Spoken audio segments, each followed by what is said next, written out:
मैंने उनके घर की प्रॉपर हीलिंग करी तो मुझे वहाँ पे एक एंटिटी फील हो गई जिसको हम पिचाश बोलते हैं। पिचाश बड़े लेवल की एंटिटी होती है, उसके पास बहुत पावर्स होती है। तो मैंने उनकी जो प्रॉपर्टी हील करी, तो घर के हर मेंबर को हील करना जरूरी होता है, सबको कवच करा। उसके बाद मैं रात को सोया, करीब 3 बजे के आसपास मुझे फील हुआ कि मेरे दोनों हाथ लॉक हो गए, मेरे सीने पे वजन है और मेरी सांस घुट रही है, अब दम घुटना शुरू हुआ गले से। और जब ये घुटना शुरू हुआ और मैं उठा था, उठ नहीं पाया, झटके में मेरी आँख खुली थी।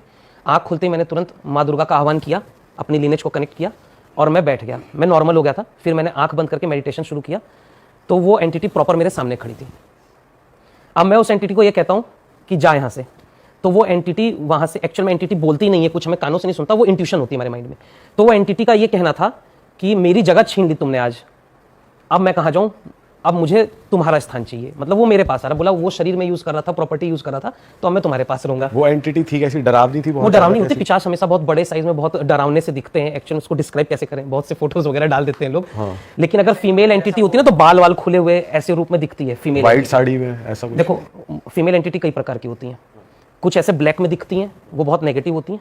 कुछ यक्षिणी वगैरह होती हैं, और जिनको आजकल लोग पूजा करके सिद्ध भी करने लगे हैं तंत्र में, वो व्हाइट साड़ी वगैरह ऐसे रूप में दिखती हैं।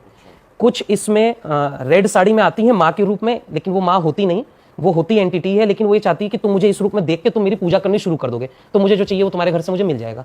तो ऐसे डिफरेंट तरीके से वो दिखती हैं, जैसा उनको चाहिए होता है हमसे। मेल एंटिटीज में अगर जिन और जिन्नात होते हैं तो वो अक्सर व्हाइट कलर के कुर्ते पजामे में या ब्लैक कुर्ते पजामे में दिखते हैं। अगर पिचाश होता है तो उसकी ड्रेसिंग सेंस प्रॉपर उतनी अच्छे से समझ में नहीं आती, क्योंकि वो छाया रूप में दिखता है, ब्लैक ब्लैक धुआं सा रहता है। ठीक है, ब्लैक ब्लैक धुआं सा दिखेगा और उसके बाद एक बहुत बड़ी एंटिटी वहां पे और धुआं धुआं सा ऐसा। सर लेकिन आपको तो आंख बंद करके दिखता होगा ना? हाँ, वो आंखें बंद करे तभी वो फील होता है। वो आंखों के सामने तो चीजें नहीं दिखती, हार्ट अटैक आ जाएगा। साक्षात थोड़ी खड़े होते हैं आपके सामने कोई? साक्षात तो किसी के सामने नहीं होते, वो फील ही होता है।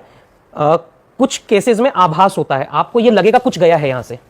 आप ऐसे बैठे, जिस घर में नेगेटिविटी होती है वो क्लाइंट बताते हैं, हमें ऐसे लगता है हम बैठ के काम कर रहे हैं, हमारे इस रूम से दूसरे रूम कुछ गया, और मैं पूछता हूँ कैसा, तो बोलते हैं हमें ऐसा लगता है जैसे कोई कुर्ते पजामे में कोई आदमी था, बड़ा लंबा सा वो गया। तो वो भी प्रॉपर उन्होंने आंखों से नहीं देखा, उनको ऐसा फील हुआ कि कोई गया। ऐसे फीमेल एंटिटी फील होती है कि वो गई। तो वो पिचाश भी मुझे ऐसे सामने दिख रहा था, तो मैंने उसको 2-3 बार जब मंत्र डाले जाने को, वो नहीं जा रहा था। लास्ट में फिर मेरे पास एक ही रास्ता था, मैंने उसको बोला या तो तू जाएगा या फिर तू मेरे अंदर समा जा, तुझे आना है ना मेरे पास, तो मेरे अंदर आ जा। पूरा ब्रह्मांड मेरे अंदर है और मेरी लीनेज माँ दुर्गा तक है। अगर तू मेरे अंदर आया तो लीनेज से कनेक्ट होकर फिर भी तुझे यूनिवर्स में जाना है। तो वहां हम लीनेज दिखाते हैं अपनी, एक्चुअल में जहां से हमारे साथ ये एनर्जीज का कनेक्शन चल रहा है, वो हम फिर दिखाते हैं उस नेगेटिव एंटिटी को। तो उसकी मजबूरी है वहां से जाना, वो चली गई। पर वो उनको ये नहीं होता कि मैं भी लीनिएज में चला जाऊं, मोक्ष मिल जाए मुझे? मोक्ष तो मिलता ही नहीं ना, वो तो प्रेत है ना। वो भी नहीं चाहते कि मुझे तो सर मोक्ष वो मिल कभी जाए। तो उनकी, जैसे कहते नहीं है कि कई योनियां होती है होके गुजर, तो वो कभी तो उनका वो लाइफ स्पैन भी आएगा प्रेत वाला, इसीलिए वो यहाँ भटक रहे हैं।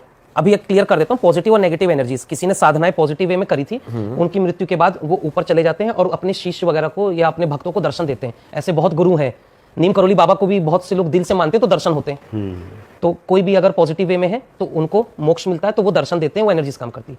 कोई नेगेटिव लाइफस्टाइल में जी रहा था, उनकी बहुत सी इच्छाएं रह गई या तंत्र वगैरह कर रहे थे, मृत्यु के बाद अपने कर्म भोगने या गलत कर्म किए, किसी ने किसी का मर्डर किया, अपनी वाइफ को मार दिया, ठीक है, तो ऐसा बहुत से परिवारों को रुलाया हो, तो उनको कहाँ मिलेगी जगह? उनको नहीं मिलेगी। या तंत्र में आके आपने तंत्र को गलत यूज करके कई लोगों के साथ गलत किया हो, तो भी आपको मोक्ष नहीं मिल पाएगा। ऐसे तांत्रिक भी मरने के बाद ही वही पिचाश वगैरह इस तरह की बड़ी पावर बनते हैं, तो वो यहाँ भटकते हैं। अब होगा क्या उनके साथ?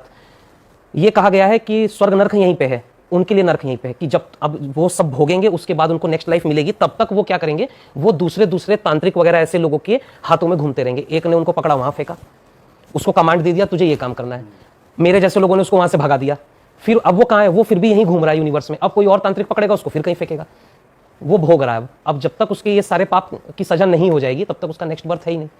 इसलिए मरते टाइम पे हमारे हिंदू धर्म में कहा गया कि जब आपका बुढ़ापा आ जाए, आपको लगे कि अब समय नजदीक है, तो भागवत कथाएं करो, रामायण पढ़ो, इच्छाओं से मुक्त हो जाओ। आप इच्छाओं से मुक्त हो गए ना तो आप भटकोगे नहीं, आपको स्थान मिल जाएगा। इच्छाएं रह गई तो आत्मा यही भटकती है अपनी इच्छा की पूर्ति के लिए, फिर वो शरीर ढूंढती है, फिर उस आत्मा को तांत्रिक हाईजैक कर लेते हैं और अपने काम कराते हैं, फिर उसकी रील बनाते हैं, यहाँ से वहाँ फेंकते हैं, फिर वो यहाँ से वहाँ उड़ती है। सर आप केस बता रहे थे कोई? हाँ, तो वो लीनियज दिखाने के बाद क्या हुआ सर? क्लाइंट को मैंने नेक्स्ट डे फोन करके बताया कि आपका मैंने काम किया था, वो एंटिटी ऐसे ऐसे मुझे दिखी, मेरे साथ ऐसा हुआ था। उन्होंने बोला जी एक पंडित जी आए थे घर में पूजा करने, उन्होंने हमारे घर में महामृत्युंजय किया था, तो 2-3 दिन पाठ चलना था। फर्स्ट डे करके वो रात को सोए, उनका ही गला घोट दिया। पंडित जी आए नहीं अगले दिन, उन्होंने बोला तुम्हारे घर का तो काम ही नहीं करूंगा। अरे पंडित जी का ही गला घोट दिया। तो उन्होंने मेरे से पूछा कि आपने कर दिया ना, अब तो नहीं होगा। मैं कहा मैंने तो कर दिया, मैंने तो उसको खत्म कर दिया, वो आएगा ही नहीं, लेकिन बताना तो चाहिए था ना कि तुम कैसा फील करते हो, तुमने सिर्फ वास्तु बोला, हमने कर दिया। फिर उन्होंने मुझे बताया कि एक्चुअल में हमारे घर का एक कमरा था, वहां पे उनके ऊपर जो लेडी है उनके ऊपर 4-5 बार अटैक हुए। वो जब भी उस रूम में सोती हैं तो उनके हाथ लॉक हो जाते थे, उनका गला कोई घोटता था। फिर उनके हस्बैंड के साथ भी 1-2 अटैक ऐसे हुए थे, फिर उनके हस्बैंड की मृत्यु उसी रूम में हो गई थी। अरे बाप। उनके बेटे के ऊपर भी अटैक हुए थे। वो कई जगह काम कराने के बाद लास्ट में मेरे पास आए थे, तो वो प्रॉपर काम उनका कर दिया। और अभी क्या है कि वो अब दोबारा एंटिटी तो उनके घर में दोबारा आ नहीं सकती, लेकिन ऐसे ऐसे केसेस आते रहते हैं। पॉजिटिव एनर्जीज के भी आते हैं, नेगेटिव के भी आते हैं।